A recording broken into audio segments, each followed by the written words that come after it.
All right, it is time for me to declare us live, which I never do at night for college football, but this is a special night. It is the national championship game, and we're ready to go here. Awesemo.com, Bama, Ohio State, Showdown, betting picks. You guys know the drill. I'm Ben Rasa here with Mr. Gajewski. Are you ready? We've made it a whole season, and we've got the final game on tap here.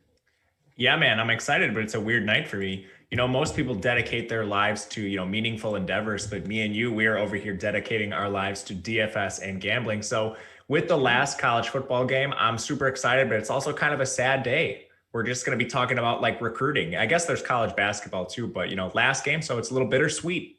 It's a little bittersweet, but I've been grinding the CVB streets and egregious CVB. So this is a step up in my life. We're talking about relevant schools. I've been rocking the Austin P sweatshirt for weeks now because they're playing better. We're not going to talk about that. Like I said, we've got a lot to get to, chat.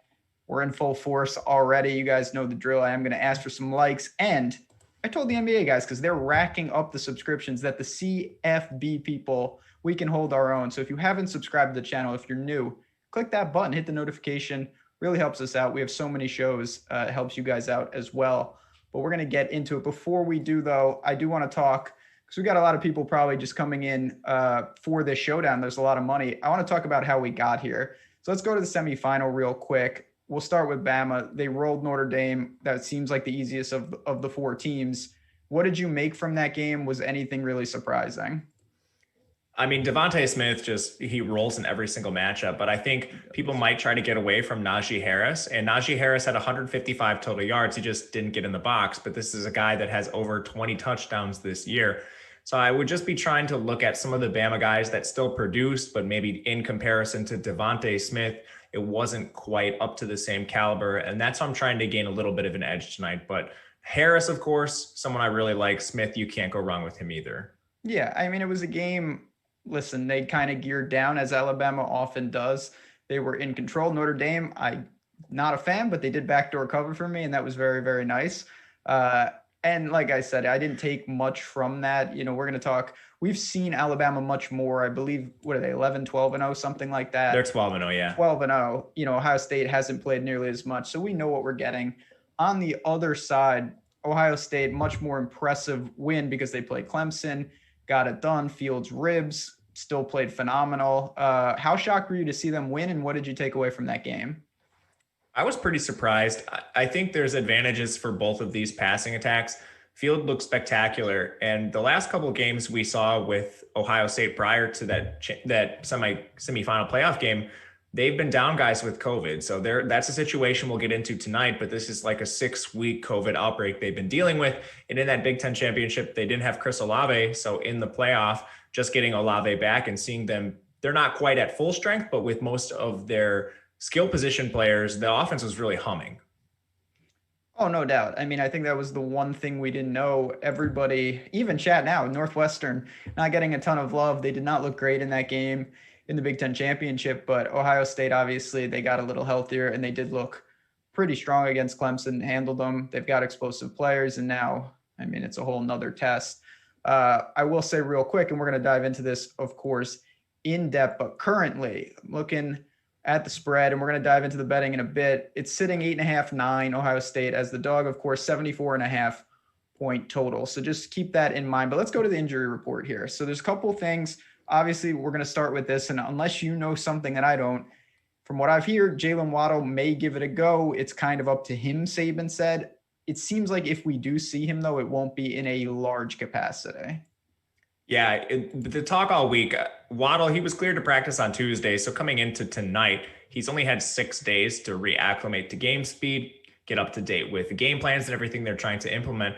And that's all while still rehabilitating a fractured ankle. So everything coming into tonight suggested he would be a game time decision. He's out there warming up. He's running around. Saban even said if he plays, he's going to be on a snap count. So if you're taking a stab at Waddle tonight in particular, you're only going to get a few plays, and he's at an elevated salary. So if he even plays, I mean, this guy has a long NFL future ahead of him. I'm not sure it's worth it for him to do this, but I don't think we see much Waddle whatsoever. Yeah, I mean, listen, he's my favorite player in college football, which is irrelevant, but the thing about him that you can still justify taking it, he only needs a couple. He's extremely explosive, but for his salary, and I do think people want to get him in there, gonna be overowned, and there's a real chance he's on a major pitch count tonight. So I'm gonna keep that in the back of my mind. Other than that, though, let's stick with Bama for a second. Is there anything else that you're even monitoring for them, or are they relatively healthy? Malachi Moore, he's one of their freshman defensive backs. He actually started 11 games for Alabama this year. He missed the college football playoff semifinal, and there was a quote from Saban saying he's still very questionable for this game, which in college football coach speak terms, that puts him more on the doubtful side. I haven't seen any news on his warm-up status just yet. Everything is literally focusing on Jalen Waddle. So he's someone to monitor. LeBron Ray was injured. It looks like he's going to play, but watching for Malachi Moore is something that I think we can do. If he's out, it would give a boost to the passing game for Ohio State. No doubt. Yeah, I mean, obviously Ohio State is going to have their hands full. They're going to have to score. I think we both know that at 74.5. But let's go to the other side. There's more news over here. Ohio State's been dealing with COVID situations basically every week. It's been in and out. It looks like right now, the whispers on Twitter, I haven't seen it confirmed. Maybe you have, but what I have seen is a couple linemen, Intagai and Tyreek Smith, as well as the kicker, are going to be out. Have you seen anything else? Do you have any updates on that situation? I believe it just came out, and Togai is out. Smith is playing. So those two are just fine. We also got news that, the name is escaping me right now. I just lost the tweet. Let's see here. Oh, Master Teague is available. Sorry about that. Yeah, so I expected Teague to be available. He had a concussion in the Big Ten championship, so he's out there too. Their kicker, Blake Hobbiel, is out for this game, so it looks like Jake Seibert is going to kick. Sorry about that. Found the tweet. That's really interesting in terms of the Master Teague, Trey Sermon situation. And I guess, like I said, if any news comes in terms of clarity, we will circle back. But let's go to Ohio State and start to dive in to this showdown a little bit. You mentioned, so I just want to go back. Early in the year, Master Teague obviously was taking on the lion's share of the carries for this team. And I'm just going to go to the game log real quick. I mean, I'm just going to highlight a couple. Penn State, 23 for 110. Indiana, 26 for 169. Double-digit carries basically every week. Then he got hurt. All right, Trey Sermon's been unbelievable in these recent games. Where does the pendulum swing if they're both ready to go here? And all indications are that both will be active and at full strength. Again, Sermon was dealing with a concussion, so if he's out there warming up, which he is, there's no real risk that he's going to be one of these suited up random inactives. With Trey Sermon playing as well as he has, I mean, he's had at least 193 rushing yards in back-to-back games, and we're talking about a strong Northwestern defense and, of course, Clemson. It's not like they're running over Rutgers for 193 yards. Those are good opponents. I don't think Sermon is going to give back a lot of that workload. It was basically a 50-50 timeshare going into the game where Master Teague suffered the concussion. And then since then, Sermon has had 60 total carries in the last two games. Clearly, he's had nearly 500 rushing yards. So I think the split is probably going to be more something like a 70-30 or even an 80-20 if I had to venture a guess with just everything on the line tonight.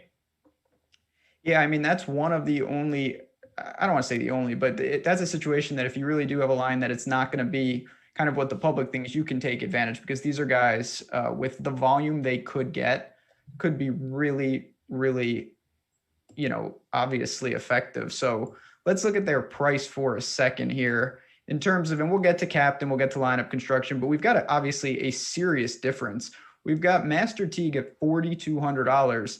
Trey Sermon's over double. He's $9,200. So $5K difference. Do you think that's warranted given even what you just described in terms of the timeshare?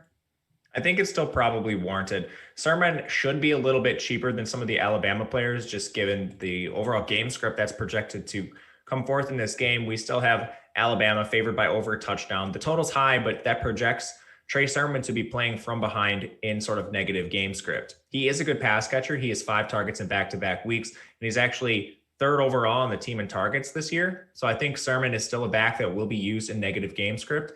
He could be a bit expensive if we get Master Teague playing even like 50% of his normal role. But ultimately, I still think Sermon is probably appropriately priced, just a little bit cheaper than some of the Alabama studs because of the negative game script. So looking at Ohio State, just in general, they're a 7-0 team. Obviously, they looked great against Clemson. We know about Justin Fields, 21 touchdowns. Obviously, adds in another 5 on the ground. Definitely a dual threat for people that don't know. One of the most expensive, 11-4. So let's start there. One, let me just ask you this. Do you worry about the ribs at all? No. Okay. He played like right when the injury occurred. So I think that'll be fine. Yeah, I would agree. So now just looking at him against this Bama defense, where not that we need to plug it in for a direct, but like how much tougher or maybe not tough do you see this matchup in terms of a step up of what he saw in the Big Ten, what he saw against Clemson? Do you think he can get moving? His rushing yards prop sitting around, I think I saw 42.5. What do you think Fields has to do and what can he do tonight? I think his best matchup comes through the air. Both of these teams actually play good run defense. I mean, Alabama did allow 2 100-yard rushers. Interestingly, they were both in the same game. Snoop Connor and Jerry and Ely both went north of 100 yards in that crazy Ole Miss game. But other than that, they didn't allow a single rusher over 100 yards the entire year. So his best matchup does come through the air. The fact that he is a solid dual threat, I think, just boosts the reason you'd want to play him. He has over 300 rushing yards in just 7 games this year. But primarily, I think Fields' best chance of leading Ohio State to a victory will come through the air. So we've talked, obviously, in college football, you see a lot of crazy things, and some guys are slinging it all over. Others, Zach Wilson comes to mind, averaging like 15 yards per passing attempt, something just insane. Fields is more on that side of things, just looking now. Ohio State's been in control of a lot of these games, but he, 25 to 35 attempts, he's been in that range basically in every game. Do you think he needs more volume tonight against Alabama? Do you think it'll just naturally come if they're trailing? A little bit of it will come if they're trailing more. They've been in some close games. Like that Indiana game was close. They played a semi-competitive game against Penn State. The margin of victory was only 13 points in that game. And you're still seeing Fields barely eclipse 30 pass attempts. Part of the reason is if you just look at how many times Ohio State and Alabama drop back, it's not very different. But Fields is converting about 79% of his dropbacks into actual targets and pass attempts for his receivers. There's other things that go into this: sacks, throwaways, and scrambles. Fields scrambles at a significantly higher rate than Mac Jones. So you're getting a lot of those pass attempts, or I guess I should say dropbacks, that would be converted into pass attempts that are going into other places, whether it's throwaways, sacks, or just scrambles for Fields. So let's talk a little about, I think, and we'll get to lineup construction a little, but I assume that you're very comfortable going to Fields in both a captain setting and obviously as a utility player. Yeah, for sure. Yeah. For sure. Okay. Looking at his weapons, we know he's got Olave. He's got Wilson, who we're going to get to, and I do like him quite a bit here. So let's start with, I guess we could call him the big two. Olave's $1,800 more. Do you think that price is warranted? How do you stack them up and kind of break down that situation for us? It's kind of warranted because Olave's been the better receiver of late. He's played one less game than Garrett Wilson. He's averaging about 110 receiving yards, just shy of that. Conversely, Garrett Wilson, he has slightly more targets, slightly more receiving yards on the year. But again, he played one extra game. His receiving yardage total is at 96. But even if you want to look back through the small sample towards the beginning of the year, Garrett Wilson was clearly the wide receiver 1. I think we're just seeing a little bit of give and take here between two alpha receivers. Ultimately, I think their projection should be right about neck and neck, and we're not seeing that reflected in price. So I do think it makes Garrett Wilson a slightly better value in this instance because I don't see much of a difference between the two receivers. So looking at them, and obviously Wilson, extremely explosive. Do you have interest at him at captain? So he would be, looking at the 1.5x, 10,500 at captain, frees up a little. Do you comfortable putting a guy like that there and then building around it? I think you'll have to in certain tournaments. We have very large tournaments tonight. There's 100K up top. So if you're playing that, I think getting away from Mac Jones, Fields, and Devontae Smith in the captain slot will lend you to some contrarian builds, but still give you some of those studs. It's not always you have to leave a ton of salary or you have to, play some of these on this particular slate. You might have to play some complete darts. But even if you captain someone like Garrett Wilson, who's still a very good play in his own right, but not going to be as heavily owned, I think it could lead you to a roster construction that's just a little bit different. So I do like him in the captain slot a lot. I have a ton of him tonight. Okay, that's good to know. Now, looking, obviously, Olave, Wilson, they're going to do the heavy lifting, especially if they're trailing. But we've mentioned you're going to probably need some cheapies.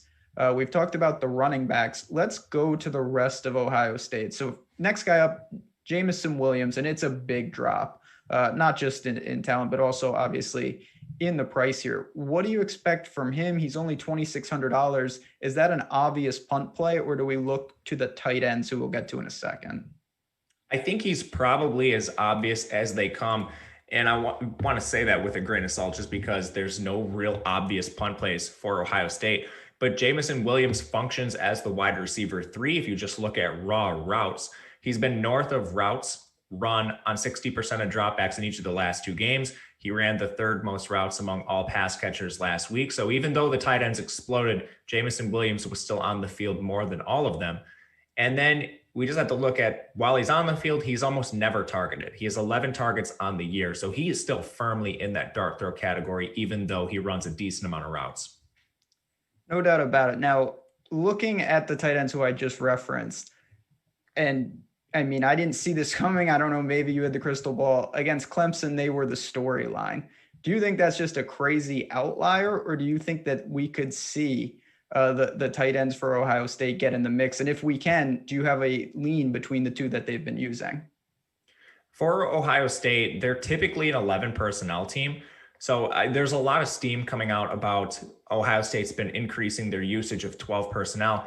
And outside of Olave and Garrett Wilson's very young himself. He's a sophomore. Olave is really the only upperclassman that plays in this wide receiver room. Outside of that, you're looking at Julian Fleming, Jackson Smith-Njigba. They're all very young receivers. So when Chris Olave was out with the COVID absence, they went more to 12 personnel instead of just bringing up one of their young receivers. And that's the same thing that happened with Jackson Smith-Njigba. Last week, we just get some of those guys coming back for the first time. So I still think their 12 personnel rate was elevated above what it typically is. I tend to agree. So if you were going to pay down for a flyer on Ohio State, is there one guy that you would look to? I think you can go to Jamison Williams just because the route rate for him is still fairly high. If you want to look at the tight ends, I think they're in play. I'm a little worried about their ownership after they racked up 3 touchdowns on 5 catches last week, which is just flat out ridiculous. But their routes are still hovering just shy of 50% on most weeks.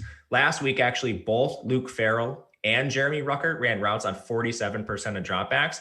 Each of them only had one other week this season where they ran more routes. So that's still a pretty high route rate for those two. I think they're firmly dart throws.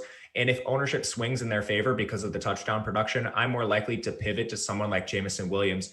Even someone like Jackson Smith-Njigba, the route rate's not great, but I think on a slate like this where we have large tournaments and he's on the field at least for some snaps, we need to look at guys like that. He had 2 targets in his return from their COVID absence. Last thing on this, and then we'll get it. I do want to say, Chad just pointed out, and I appreciate it. Yeah, Mayan Williams, who's the 3rd back, he did not travel to Miami, so that just solidifies that Tegan Sermon will handle all those carries. But do you have any interest, if you're making a bunch of teams, in completely punting captain with someone like Smith-Njigba or Williams or one of those guys and loading up on utility, or is that too aggressive? I don't think you need to. These players so the 2 tight ends, there's Ruckert and Farrell. I think Ruckert will be more owned than Farrell. I don't think Smith-Njigba is going to be very owned. I think most of the people punting will go to Jamison Williams. So rather than make one of them your captain, I think you can do these little pivots around the punt plays. And that way you still can captain someone that you're really comfortable with and you're contrarian enough. Fair enough. Yeah, I'm with you. Like I said, I don't think that's necessary. There's other ways to leverage. And you would really need, I don't know, I get that it frees up permutations, but it's hard to imagine the production at captain being enough to justify that. But anything else? Oh, last thing for Ohio State, kicker being out. Did you have interest in kickers anyway? And who is stepping up? Can we use them? Normally, I would say no to the kickers. In games with really high totals, I think there's just a larger chance that some of the ancillary players get there. But Ohio State and Alabama are actually really 2 interesting case studies. Their offenses are so concentrated between the main skill position players, and the pricing on this slate is so drastic with the studs being priced way up, and there isn't really much of a viable middle range that I actually think the kickers are a little more viable than normal. In college, they rarely kick, but yes, with this many points, if they do stall a couple times, that can be a way to be slightly different. Obviously, Hubel or whatever this dude's name is not there, but they will have someone else kicking. All right. You ready to go to the Bama side? Yeah. All right. Here we go. Alabama. Smith, 12K Heisman winner, more expensive than the quarterbacks. I do want to ask you this because one of the many things we have over at Awesemo is you've been just crushing projections. And we have them. You can check them out. You have them for college basketball as well. And just chat. So the Williams, Matt, you could speak to this. Williams, who is sitting, is the backup running back, not the wide receiver that we're talking about, correct? No, it's Mayan Williams. Yeah. Okay. He's the third string running back. Everybody settle down and chat. We're all good in the hood. Williams will be there. He'll probably do nothing anyway, but that's a different guy. Anyway, back to Smith and the Heisman. More expensive than the quarterbacks. I do want to ask you, though, because like I said, your projection's fantastic. You guys can head over there and check them out. We've had people in our premium Slack ask you a couple times, you seem a little light on DeVonta Smith tonight. Is there a particular reason for that? I will say in the betting market, I bet under his receiving yards. I thought it was too heavy on my own here. Do you agree with that? And kind of where do you fall on, obviously, the alpha on the outside for Alabama? All right, I'll take you guys under the hood a little bit. So show you how the sausage is made for the projections. So right now they're median projections. So these are going to come in a little bit lower than what you see in most books. Like Mac Jones tonight, he's being projected somewhere around 360 yards, depending on your book. Just median projections aren't going to put him that high. So right now, my median projections have him slated for 325 yards. On about a 37% target share, DeVonta Smith is going to project just under 120 receiving yards. So right now I have him slated in at 113, and that's a median. So on most books and props, you're going to see him around 135 to 140, which is just too high if you're doing median projection. So he might be a little bit light, but if you look at his game logs, he's under 100 yards receiving in 6 games. He's over, I guess I should say his listed prop, which is around 130. He's under that in 6 games. He's above that in 6 games. So I think the median is fine there. Yeah. I mean, some of the books that I was looking at, I had 143.5. That is just too much. Now, when he buries me for 250 and like 8 touchdowns, well, it's the last show of the year, and hopefully by September, no one remembers that I said this, but I am going under on DeVonta Smith. But going back to the Showdown side, can you pay $18,000 for him at captain? Can you pay $12K for utility? Where do you go on the most expensive player on the slate? I think you can do both. It's not the preferred strategy for me, but it's not because of the ownership it's not because of projection, anything like that. It is because of where I think his ownership will come in after he won the Heisman. And he's basically been the talk of college football for the past week since the award ceremony. He basically won every single receiver award that you can fathom. So DeVonta Smith, I think he's a fine play, but I'm going to get away from him more than the field, I think, tonight. With you. We'll go down together on that. Great player, not worth that premium. Let's go to the quarterback, though. I will say, not that it's a huge deal and it is comparable, but Mac Jones is $600 cheaper than Fields. What do you make of that? And then just where do you put, obviously, a very safe guy and a great player in Mac Jones in terms of this slate paying up? I think he has a similar upside to DeVonta Smith. Mac Jones, he easily projects north of 300 passing yards. So he's giving you the bonus more weeks than not, which is fantastic if you're going to captain him. I think the question you have to ask yourself, because Mac Jones gives you nothing as a rusher, does all of the production get funneled to someone like DeVonta Smith? In the event that it does, I think just through PPR bonuses, there's a decent chance DeVonta Smith outscores him. Maybe I would put this like 40% of the time, but Mac Jones still a fantastic captain play for that reason. And tonight, even if Jalen Waddle returns for a limited snap basis, I think he's going to be used on those snaps and potentially siphoning away some work from DeVonta Smith.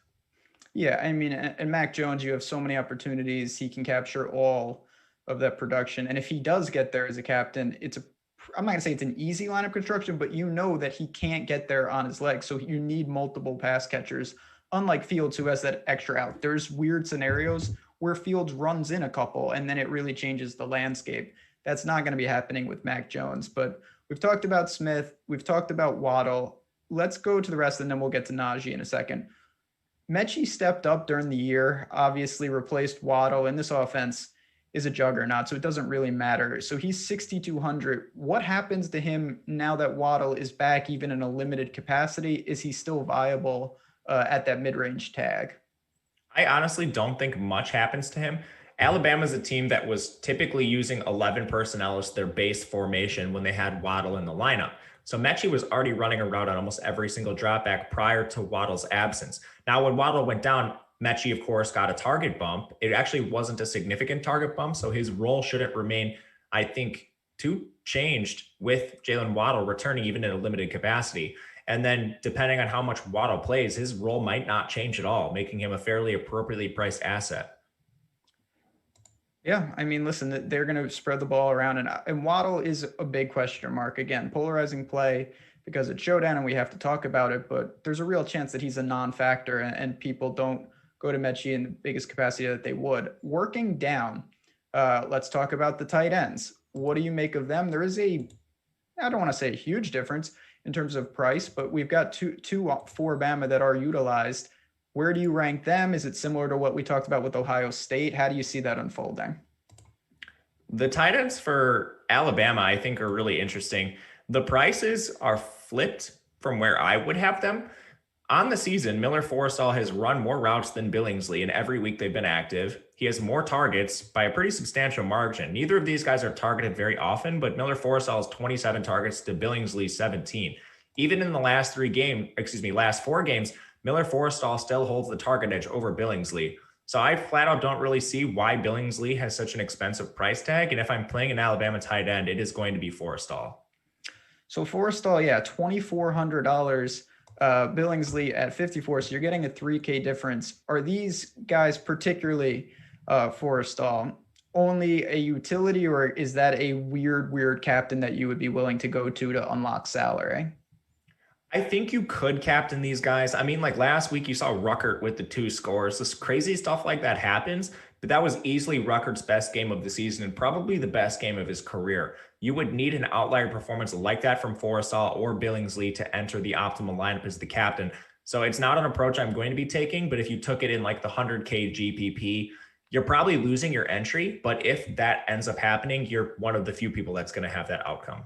Yeah, I mean, listen, we've talked about this in the NFL, and we've seen time and time again with showdowns. You know, if you can isolate a captain with a low percentage, that is one way to leverage. Now, the chances that happens is very unlikely, but you've got to try to do something. Last guy, and then we'll get to the running backs, then we'll get to the kickers. Slade Bolden, talk about him for about $3K, looking at the price.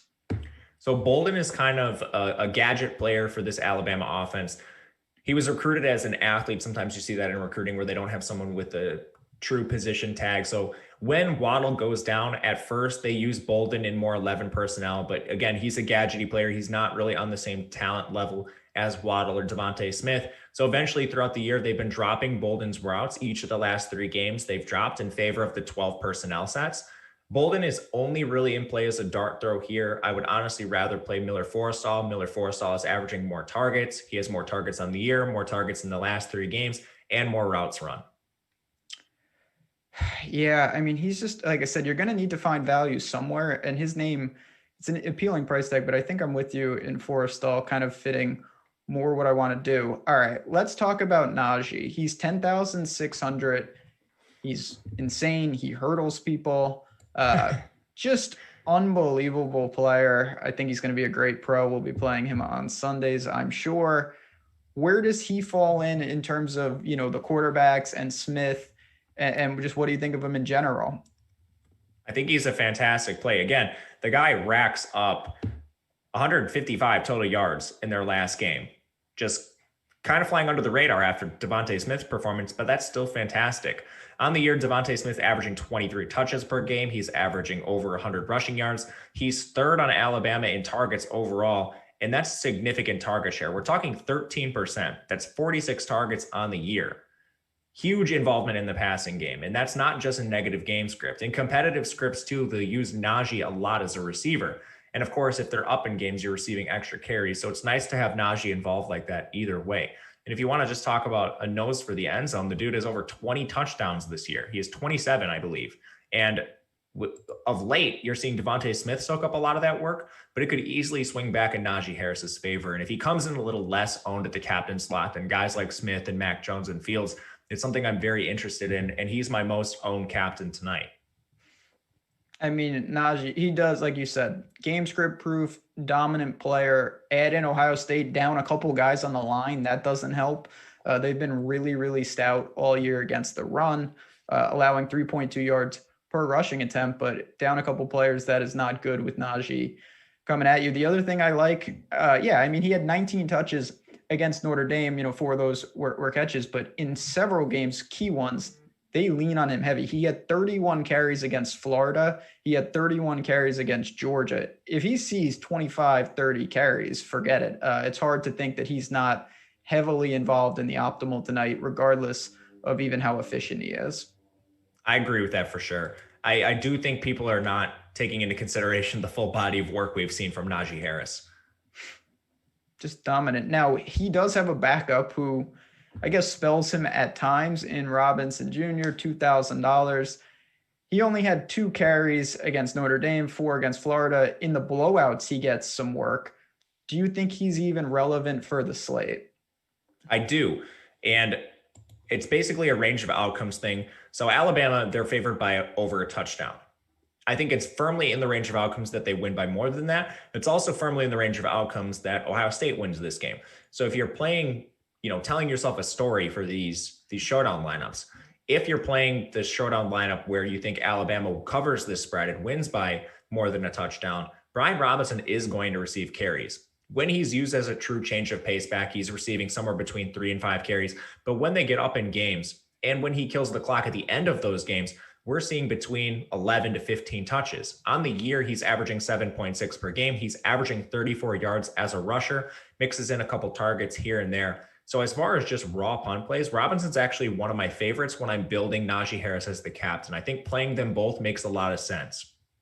And in those lineups, obviously, you're going with the theme that Bama absolutely crushes them. Yeah, a lot of those lineups will have Justin Fields. A lot of them have Garrett Wilson. They have like some punt plays they're using, Jackson Smith and Jigba and Robinson, and then another stud somewhere. Where does, if at all, the kicker Will Richard fill in? He's been great. He's been perfect on the year. Obviously, he gets a lot of work in the extra point. Do you think he's relevant at 3,800, or is that something in a high-scoring game with a massive total that you think he just can't keep up? It's similar to the Ohio State kicker. So the production is so concentrated with Alabama and Ohio State that, I wouldn't be surprised if like Billingsley, Forrestall, Bolden, and some of the Ohio State punt plays are just completely like phased out of this game. I also think they're useful because one of them could easily pop up for a big game, but I think it makes the kickers at least interesting. They don't have the highest ceiling, so I'm interested in them more in your low risk contest. If I'm playing for the 100, like I have 18 entries into the 100K tonight just from tickets. I don't have a single kicker in those, but I have plenty of kickers in low risk contests. So you think, I don't know if people are playing Showdown Cash, but in something like that, you'd be more apt to go to a kicker? Who's not playing Showdown Cash? I know. Is that egregious? That's sacrilegious? No, I'm just kidding. I am a psychopath, so I am playing some Showdown Cash tonight. I actually don't have a kicker in that lineup, but that's the situation where I would be interested in them. Yeah, I play some Showdown Cash here and there in the NFL, but all right. I just jam like in the college sports, man. Like I just jam my lineup into everything. It's the way to do it. It's all about the street cred and the Twitter screenshots. It's just softer, man. Before we dive into lineup construction and best bets, chat, I want to say this is our most watched show. It's very exciting to close the year like this. We appreciate you guys. If you hit the like button, let's pump this up a little and subscribe to the channel. Like I said, it's not just college football, which is ending. Me and Matt, we're going to be doing college basketball soon enough. We've got NBA in full swing. PGA is back. I will be on tomorrow with Fantasy Golf Man, and obviously all the tools, everything that Alex provides, ownership projections. Matt does the projections for college basketball. We've got the whole team in place. We'd love for you guys to come on in, join Slack, even if it's just for a week or a month, try us out. But we do appreciate that. So let's get into some lineup construction here. We've talked a bit about this.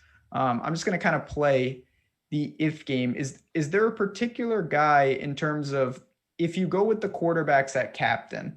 Obviously, Fields is a little more dynamic because he can run. But if you go with Fields as your captain, do you think it's necessary that you have to have one or both of Olave and Wilson? I would say one. I don't think both because Fields is active with his legs, and we've seen him siphon off some goal line carries I do think you want to maybe, if you're running Fields at captain, probably limit the running backs you're using, especially. So let's say you were running Fields to just one of the receivers. So you're running Fields, we'll use Garrett Wilson in this example. If that's going to be optimal with the total where it is, I think Fields probably needs to rush in a score. And if Fields rushes in a score, you're probably not getting a ceiling game out of Sermon or Teague. So I would be thinking about my lineup a lot in that ways. If you're double stacking Fields, of course, you could use someone like Master Teague. He's very cheap, and you're probably already looking at like some sort of Ohio State onslaught there. But with the quarterbacks in particular and Fields, I think you can double stack, and the single stack is viable. So on the other side with Mac Jones, obviously, like I said, he doesn't have the realistic rushing out. How much do you think you can play him without Smith in the utility? Do you think he pairs up with Najee? How do you structure that? Because for him to truly be the captain, we know he's going to have to really rack up the yards through the air. Where do you think that's concentrated to? And can you survive Mac Jones without Devontae Smith? I don't like Mac Jones in the captain as much for that reason. I much prefer going to Smith or Najee Harris just as a pivot there. And it's for everything you mentioned. Mac Jones does nothing with his legs, and the offense is so concentrated through Devontae Smith.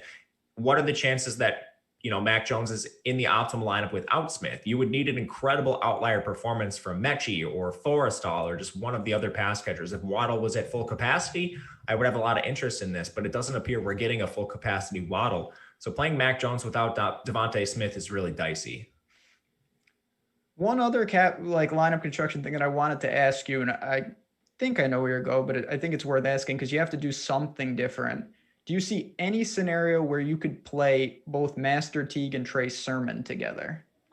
Yeah, I think it's probably going to be some sort of game script where Ohio State is competitive or they're winning in the game. So if they're competitive, they skew very run heavy. They only throw the ball about 41% of the time. Again, that's kind of running into the teeth of the Alabama defense. Both of these defenses are very strong against the run. I think you can run that just because Master Teague is going to have to spell Sermon in some capacity in this game. And Sermon is active as a pass catcher. So, as far as matchups go, Alabama does allow some production to non-pass catching options like wide receivers. So they do allow a decent amount of production to tight ends. They do allow a decent amount of production to running backs. So just looking at what they've allowed to running backs receiving the ball this year, you have James Cook from Georgia. He went over 100 yards. You have Anai Smith from Texas A&M. He went over 100 yards. Even someone like Tyler Beatty from Missouri had 54 yards receiving. So there are scenarios where I think you could play Sermon and Master Teague together, but you should be building for that. When you say building for that, does that include Fields? Probably not. I think you need... If it includes Fields, it's full onslaught. Like you're probably running one Alabama player. If you're not running an onslaught, if you're running like 4 or 3 Ohio State players, I think you're projecting Ohio State to win the game pretty handily. I think that's where you can find an edge here, is finding these little scenarios that are unlikely but still plausible. To me, that is possible, that Ohio State is able to run the ball. They're able to control the clock. Say the game goes way under. I think it could be a combination of Sermon and Teague doing that. And then you have run back options. You can still, I would probably not have Fields in there because I think the full-on onslaught is pretty unlikely. But that is one combination I think can be a little different. Maybe it's because I watched Chubb and Kareem Hunt just run absolutely wild last night on Pittsburgh, which is another show for another time. But you know what? Let's get, and we'll take some questions, chat, as we come back, because we still making good time here. I'm steering this ship not into the abyss. We still have 19 minutes. Let's talk a little best bets. I'm going to head over to oddshopper.awesemo.com, which you guys all should do. Because obviously this is where you can find the spreads. You get the player props. It's what Matt already said. He's going to take you under the hood. Obviously, he incorporates that into the projections. This has DFS relevance. So even if you're not betting, this is still worthwhile. But the spread is not, it's ticked up to 9.5 at some points. But in terms of the player props and just the game in general, is there anything that stood out for you there? And then how does that translate into the showdown? Yeah, for player props, a couple things that stand out right away. I think when you get games like this, just Super Bowl, national championship, you get a lot of people betting the overs. They want all this excitement, and a lot of steam comes in on that side of the line. So we're getting guys like Mac Jones and even Justin Fields coming in with pretty high props. So I do think taking some unders is a strong play tonight. I actually like the unders on both signal callers and playing towards the under in this game. That also stems to some of the pass catchers. So I think guys like Devontae Smith are overprojected. The only pass catcher I think that we can get a significant edge on the over is Garrett Wilson. I believe his player prop should be just about the same as Chris Olave's. Now, Chris Olave is projected around 100 yards, depending on your book. You'll get Wilson around 70. That has been climbing. So maybe I've seen it at 78 even at some books. That I don't love, but if you can get that in the low 70s, I still like Garrett Wilson's over. That is interesting. Garrett Wilson, he's someone that, like, if you're doing exotics first TD, something like that, if you think Ohio State could jump out early, he's a burner. I don't mind taking a stab with him. My favorite prop, I already mentioned it, is under on Devontae Smith. It's sitting in the 140s in some places. That's just too many yards. I respect Ohio State's defense, and I respect Alabama's offense in the sense they could crush him, and he could be geared down as they do seemingly every game. We're going to make a prediction on this game. I'm not going to ask you for a prediction on the spread just yet, but do you have anything for the total? You've mentioned how high it is. Do you think that's public money, or do you think this really can get possibly into the 80s? I think it is more public money. I mean, I wouldn't be surprised if it goes over. It's not a bet I love by any means, just because both defenses have struggled against the pass throughout the course of the season. Like, we even saw Michael Penix for Indiana rack up 495 yards against Ohio State. We've seen passers rack up yardage against Alabama too. Kyle Trask goes for 408, Matt Corral 365, and even someone like Stetson Bennett racked up 269 yards against this Alabama team. So while the defenses do look fantastic, I think a lot of the schedules on both sides, you're still looking at a significant gap as far as talent and competition. Like Alabama against Mississippi State, of course they're going to roll them, and Mississippi State's going to have like 120 total yards of offense. So I do think in this spot, there are advantages to both sides. With that said, Ohio State likes to run the ball. Alabama's a little more balanced, but I think there's some at least keys that could point towards the under. That would be, yeah. I mean, if it goes under, and we'll go back to Showdown here, that really, again, I can't the Ohio State running game to me is the wild card in this game. But all right, let's talk a little about, ownership obviously is very difficult for a sport like this because we get not a ton of flow. It's different teams. There's a lot of casuals that will flood into this game. Who do you expect, if anyone? Do you have a read on like who could be extremely owned, or is there anyone you think would be under-owned? Talk about that if you have any leans in that capacity. I think the top three most owned players are all going to come from Alabama. I think they'll be Devontae Smith, Najee Harris, and Mac Jones. Your top three. You get Fields a little more expensive than Mac Jones, which is interesting. I don't necessarily disagree with it, but I think that's a reason people could go to Mac Jones. Devontae Smith winning the Heisman, I think he's going to be a favorite of the casuals. And Najee Harris, even though I think he'll come in a little bit less owned than Mac Jones and Devontae Smith, he's still a dude that had over 20 touchdowns this year. He has 1,385 rushing yards, and they're just favored in this game. So I think public money is going to be on Alabama. They're going to be the most owned captains, in my opinion. As far as leverage goes, if you're captaining really anyone on Ohio State, I think you're going to get some leverage for that reason. Yeah, and I'll take it one step further. If you're captaining anyone on Ohio State outside Fields, now you're really getting leverage. To me, I agree with what you said. Bam is obviously going to soak up most of the captain ownership, but Fields, of course, he's a quarterback, very impressive against Clemson. He's up there. I do think he will be certainly fourth in that. Anybody else on Ohio State, though, whether it's one of the running backs, Olave or Wilson, you're going to get natural leverage, and those are explosive players. I think that for the 100K specifically top prize is where I would be living if you want to be aggressive. My most owned captain in that tournament so I have a lot of Najee Harris overall in the slate, but in that specific tournament, Garrett Wilson is my most owned captain. And it's for everything you mentioned. When we're playing with a large field, I think creating some of that natural leverage with still an explosive pass catcher or runner, I think you could do the same thing with Sermon if you're projecting Ohio State to at least be competitive in this game. So I do agree with you. I like Garrett Wilson a lot just because I think his price should be in line with Olave's, and it's not. Is there anyone, just a question from chat, under $2,000 worth playing on this slate? Would it be Fleming for you, Smith and Jigba? Those are really the only guys that I see that could even benefit or possibly contribute. Yeah, so they're not talking about in the captain slot, I presume. So if we're just talking about players below 2,000, can we use a 2,000 player? Like, can I say Brian Robinson? Because I think he should be in that conversation. But if we're talking about below 2,000, I think it is just Fleming and Jackson Smith and Jigba. And I think Smith and Jigba is the preferred play out of the two. So just, yeah, okay. So for Alabama, Robinson as low as you go, and then Smith and Jigba at 1,200. There's nobody, I assume, that's actually straight 1,000 that you have any interest in, right? No, you might get like 2 snaps.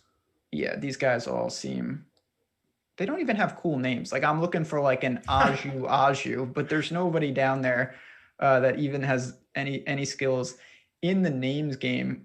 In terms of lineup construction, we've talked obviously about kind of some scenarios. Did you do anything in terms of like, we see in the NFL sometimes a 5-1, the onslaught? Do you have any leans on that? I assume if you went that way, it would be more Bama onslaughts, or do you think that you can go to the Ohio State side and really load up? I mostly have 4-2s. I am seeing a couple 5-1s with just a Justin Fields or a Garrett Wilson, mainly as the other one on the other side, just a pass catcher. So I have mostly 4-2s, not a lot of 5-1s. I do think this game will be somewhat competitive as the books are projecting. Well, let's talk about that because, like I said, we're winding down here. Chat, if you have questions that we haven't got to, throw them in there, and we'll try to get them as we bounce on out of here in the next 5 to 7 minutes. But what we haven't done is made a prediction on the game itself. So, like I said, Ohio State 9.5 points. I'm gonna make you go first. I was gonna say I should go first, but I'm not going to. Did you bet the game? Do you have a lean? If you had to, talk to me about how this game ultimately unfolds. I bet Alabama earlier in the week, and I bet them because of the COVID rumors with Ohio State. So the line actually hasn't moved much since then. So I took it at 8.5, and you're basically still seeing it at 8.5. I saw it climb up to 9.5 in some spots, but that's fluctuated quite a bit. And we did get a little bit of news. Tagai out is significant. It's nothing crazy. It's not like Justin Fields or anything, but I still favor Bama against the spread for that reason. Well, the good news is that one of us will be right. I have bet Ohio State at 9 points. To me, it's just a product that I think it's a really competitive game. I think these are both great teams, and neither team should be more than a touchdown favorite. This is a question, I could have asked you this at any point, and I'm not sure I did all year. Do you have trouble in these bowl games more than usual just because there are no non-conference games? Like everyone is in a bubble and we don't know how good the SEC is or the Big Ten is, or because there's no crossover. Like I do think that does give more credence to some live dogs in the fact that maybe the Big Ten is just better than everybody thinks. Yeah, I do agree with that. Last week, I did not have the best betting week of my career, and I did take some favorites. So to everything you're speaking on, I do agree with you. No, listen, I will say this is a story for a different time, but I am adamant. My hot take in life right now is that Oklahoma is playing better than everybody. And I'm not an Oklahoma person, but they have gotten it together late in the year. Obviously, Spencer Rattler is going to be the Heisman favorite going into next year. Waddle is warming up. How does that change exposure? I don't think it changes much. I think most people were building expecting him to play. The question is, how much does he play? I don't think it's much. And I just saw a tweet from Mike Rodak, beat reporter down there. He's going through the 11 on 11s and no Jalen Waddle in the top group. It's Devontae Smith, Mechie, and Bolden with the starting 11. Chat, you guys have 8 minutes and 40 seconds to get in if you want to get some showdown here on DraftKings. Looks like there could be a little probably, Phil. It's not full yet, though, the $500,000 big time tournament. If you want to go there, we got for under $4,000, Jamison Williams, Bolden, or somebody else. Down there, I think the player I would look to the most is actually Miller Forrestall, just because I don't think we're going to see a lot of Jalen Waddle. Forrestall runs more routes than Bolden. He's on the field more. That would be where I lean. If you're on the Ohio State side, it's certainly Jamison Williams for the same exact reason. He's the player that's actually on the field doing the most work out of that group, but I actually prefer Forrestall. You really are on these Bama tight ends. Interesting. Not Billingsley. No, but yeah, I guess that's fair. So you like Forrestall a lot more than someone like Luke Farrell? Not a lot. I have them projected for 5.5 fantasy points and 2.5. So, I mean, in the context of projections, that's pretty big, but they're both very, very much variant projections. This is kind of a weird question, but again, I like to think in Showdown that you can get creative. Is there any scenario that's a little out there that you think is plausible, whether it's someone getting additional snaps, whether it's Master Teague assuming his old role? Is there anything that we really may not see coming that you think even has a potential probability of occurring here? I think one of the main ones is just success in the run game for Ohio State. And I don't think it necessarily even needs to come on the ground. Like, Alabama's gotten beaten up in weird ways. I don't know if Ohio State is going to really take advantage of this, but when you look at skill position players that have beaten up on Alabama, we mentioned the running backs already. They allowed 2 running backs to go over 100 yards, and Tyler Beatty from Missouri went for 54. Then you look at what they've allowed to tight ends. Like Kyle Pitts went for 129 in the score, and Kyle Pitts does that to everybody. But then you get guys like Kenny Yeboah went 7 for 181 and 2 scores. Jalen Weidermeyer went 8 for 82. And I already mentioned I don't love the tight ends because I think they'll come in with a little bit of elevated ownership after the Ohio State tight ends, that is, after they caught 3 touchdowns on 5 catches. But it is an area where Alabama struggled at times. And in college football, a lot of teams don't utilize the tight end. So when they did allow the production, I found that notable. Yeah, do you think Day called up Lane Kiffin and tried to find out why they couldn't stop Ole Miss at all? It seemed like since that game they got it together, but Alabama at times has shown the ability to get into shoot, even against Florida. I mean, that game was wild and they controlled it, but at the same time, they gave up 40-something points. This is a similar question that you just asked, but I think I know the answer. We'll ask it anyway here. Ruckert, Bolden, or Forrestal? It's Forrestal. Yeah. Okay. You're really high than that. All right, chat.